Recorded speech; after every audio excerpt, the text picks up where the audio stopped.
Now, there's been enormous confusion, needless confusion about how much the turnout has been. And I sometimes suspect that there is a reluctance on the part of some people to release the exact figures. The figures, as we have gathered from Election Commission's website, are as follows. Last time, in these very 102 constituencies, the turnout was 69.9, let us say 70%.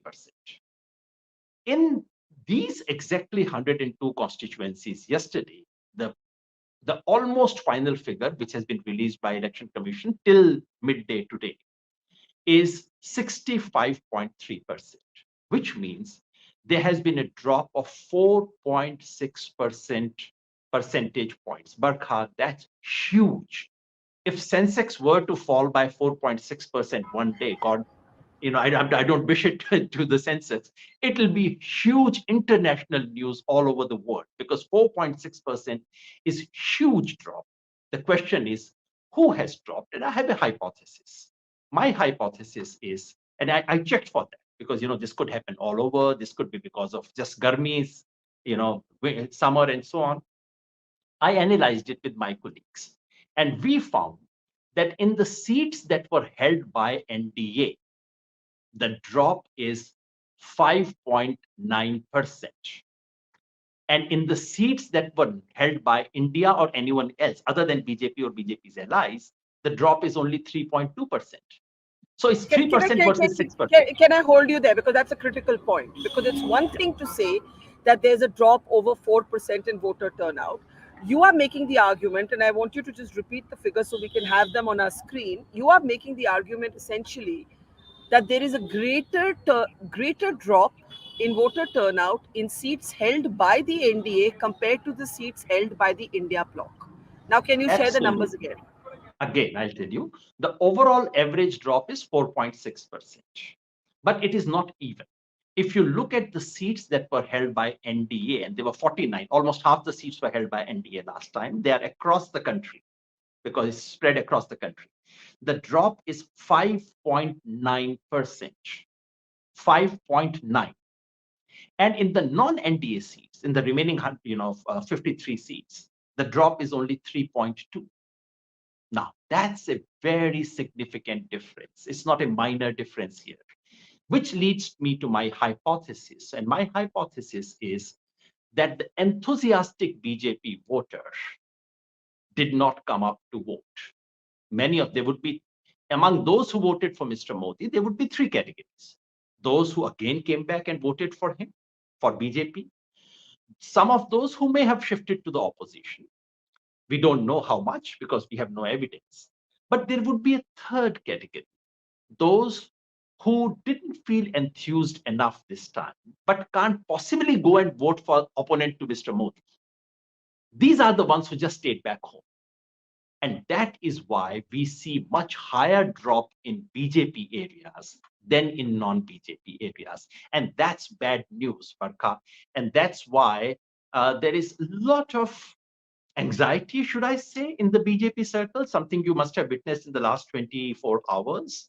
Many of BJP's mouthpieces in the media are coming out with strange kinds of statements. Prime Minister himself tweets to, assure, in a sense, his supporters.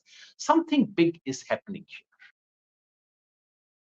Let's explore this a little bit more because obviously you have a political hat, but you're saying I'm talking only numbers. You say there's been an absence of enthusiasm in some BJP voters, which is reflected in a 5.9% drop in voter turnout for NDA seats among the overall or out of the 4.6% overall drop. Why do you think this might be? Why do you think this might be? And can I ask you to clarify before that, just so that we're absolutely accurate? The overall drop is 4.6%, and within this, it's a 5.9% of the seats, right? It's within this. It's not an overall drop. No. Let me again clarify. The 102 seats where the average drop is 4.6. Now you split these 102 seats into two parts. Those 49 seats where the NDA won last time, and the remaining 53 seats. You just compartmentalize into two. In the first segment, the drop is 5.9%. And in the second segment, the drop is only 3.2%. So we are looking at something serious and substantial. There is a much higher drop in turnout in the BJP areas compared to non-BJP areas. Now, there can be two or three explanations for that. I'm sure people will come up with all kinds. I mean, this is a fact. This fact cannot be challenged. And if I'm wrong, please hold me to that. Now, there are two interpretations. Someone would say, and BJP is not short of spin doctors, so the spin could be, well, our voters were so confident of our victory that they thought, what's the point in going? That could well be the case, and I have no way of disproving it at this stage. But remember, because this is already an explanation being put forward by BJP supporters, I would say, all right, but even in that case, you are conceding that the overwhelming proportion of those who did not turn up to vote were potential BJP voters. Even they are conceding. That's the point I'm making. My interpretation is different, and I'm saying they did not come up to vote because they felt less enthused. At the same time, they were not so angry as to come and vote against the BJP. I heard so many people say that. You must have come across people of that kind, Barkha, possibly not in Kerala or Tamil Nadu. Yeah. But as you go further, you will find, I mean, so many people say, nahi, wo baat nahi hai, nahi, wo kaam to nahi kiya, nahi, par dekho, ye opposition wale bhi koi theek nahi. So what would that person do? He would just stay back home.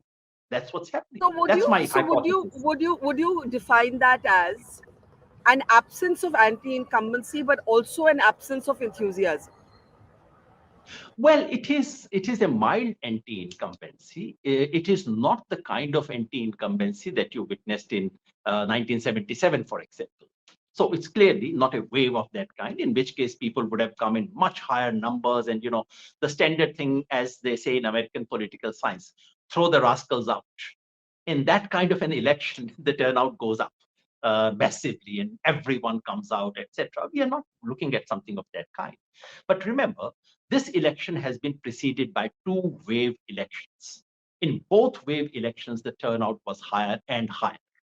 And suddenly there is a sharp drop. What accounts for this sharp drop? Let me take one case in point. Rajasthan. Rajasthan has had an election just 3 months ago, 4 months ago. In that election, the turnout in Rajasthan in the assembly election held in December 2023, the turnout was 75%. And in the same Rajasthan, turnout drops to 57% within 4 months. What's happening? You know, now clearly that Sorry. Yeah. Go ahead. Go ahead. clearly, clearly the voters, because earlier, now, mind you, this has always been the case between the parliamentary and between assembly and parliament. Vote turnout drops slightly in Rajasthan. The drop used to be 5 to 7% earlier, but now it's a drop of 18 percentage points.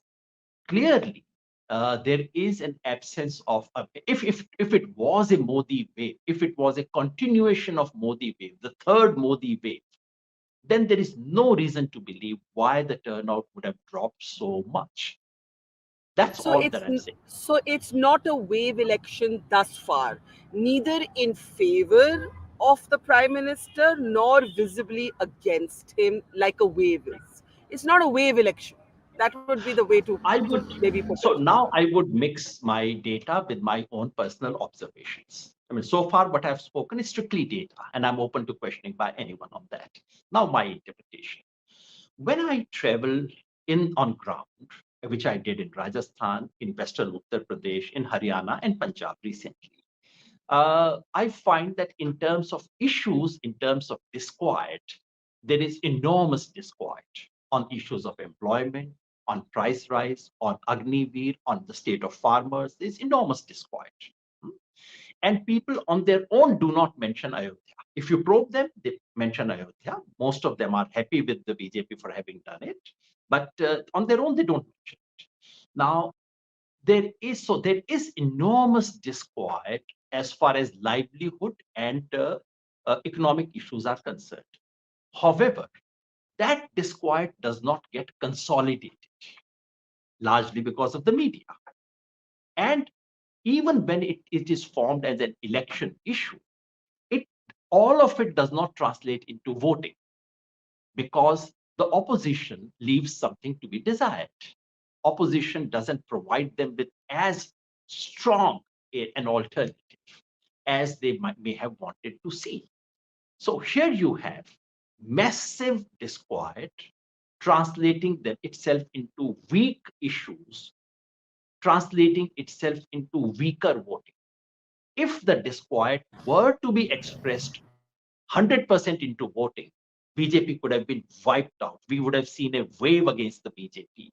And one more thing I can tell you, Barkha, just imagine something, because as all of us have seen history. Just imagine if it was a Congress government and if the BJP was in opposition, and if there was so much disquiet on the issue of employment, on the issue of price rise, on recruitment in the army, on the state of farmers. BJP would have made this into the biggest issue on earth. And of course, on boot, if there was some scandal like the electoral bonds, BJP would have taken it to everyone in the country. So But yes, you, the but you opposition know, has. Yeah. yeah, no, I was just going to respond to that by saying one of the things we've observed is that the Prime Minister has managed to, and the BJP has managed to politically outlast disquiet, demonetization, COVID, and not be politically penalized for it. And at the moment, what we're seeing is that the lower voting numbers are, in your argument, an expression of this disquiet. There's a question related to this from our audience. Prasad Duburi says, is the drop in NDA seats enough to shrink the margins against NDA? It's a very good question. Let me first begin by saying what this drop amounts to. What does 4.6% mean? There were about 16 crore people who were entitled to voting yesterday. So 4.6% of 16 crore is 76 lakh people. There is a there's so in that sense, sort of in that sense, as a manner of speaking, 76 lakh people who should have voted didn't decided to stay back home. It's that big a number that we are talking about. Would that by itself turn every seat? No, it won't.